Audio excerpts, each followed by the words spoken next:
Second day na nga pala namin dito sa Laguna guys at sisimulan natin yan sa napakasarap na tanghalian. Grabe, napakasarap talagang kumain ng sabay-sabay guys. Lalong-lalo na kasabay mo ang buong pamilya. After niya, nagluto na rin pala si Mama Jenna ng babaunin namin dahil magsuswimming kami mamaya sa isang napakagandang resort dito sa Laguna. Fast forward guys, nandito na nga pala kami sa resort. Wow, grabe, napakaganda dito guys. Sa pagkakatansya ko guys, para kami nasa taas ng bundok kasi tignan nyo naman yung overlooking dito. Wow, napakaganda ng view dito guys. Sana all, mapapasabi ka na lang talaga ng thank you Lord, nature lover yan. Talaga namang nakakawala ng stress-free, kaso sumama pala, charis. Asa na naman kaya nung mga time na to si Esme? Siguro nagdoon na naman sa gilid, nagtototoyo, kaya kami dalaw lang ni baby muna ngayon guys. Ito nga pala yung mga kasama ko ngayon sa swimming, si Tito Brad, si Mama, yan, si Tita Alona, si Ate Eunice, naka-black, naglilista ng noisy, tapos si Jillian na nakanguso. Ayan naman, si Yesha, yung anak niya ni Ate Eunice guys. Andyan din si Jared, dyan si Yesha, tapos si King Aljan yung naka-red.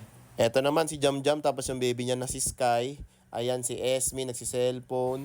At syempre nandyan din si Kuya Rap Rap. At ayun nga, nandito na nga pala kami ngayon sa swimming pool. Grabe, napakaganda dito guys. Tapos ang kagandahan pa niyan ay solong-solo talaga namin ngayong araw. Walang ibang naliligo. At isa pang kagandahan dito guys, kasi may swimming pool ka na, meron ka pang ilog na umaagos-agos guys. Pwede ring maligo dyan. Grabe, napakarami pala ng pamilya namin dito guys. Talaga namang puno isang jeep, tapos may isa pang previous na tricycle. Pero bago kami mag-swimming, tamang food trip muna para may lakas ang aming mga tuhod. Alright.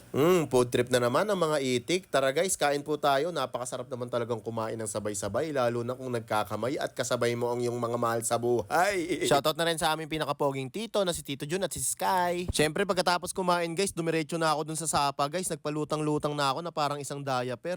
Napakasolid niyan guys. Banayad lang yung agos. Tapos napakalamig ng tubig. Ang sarap sa balat. Tapos siyempre pinagdadasal ko lang din na sana wala ditong sawa, kasi kung hindi baka tuklawin ko siya, charis. Yung ganitong view guys, talaga namang nakakawala ng stress, pagod at kung ano mang problema mo sa buhay. Maraming puno, maraming rock formations, kalmadong agos ng tubig, malamig na simoy ng hangin, mamaya may trangkaso ka na. Charis, eme lang. Tapos makikita mo yung pamilya mo nandun lang sa gilid, nasa mababaw, nagpapaagos lang na parang wala lang. O siya guys, hanggang dito na lang muna. Wait nyo yung susunod na part. Maraming salamat sa panonood. Ingat kayo palagi at bye-bye!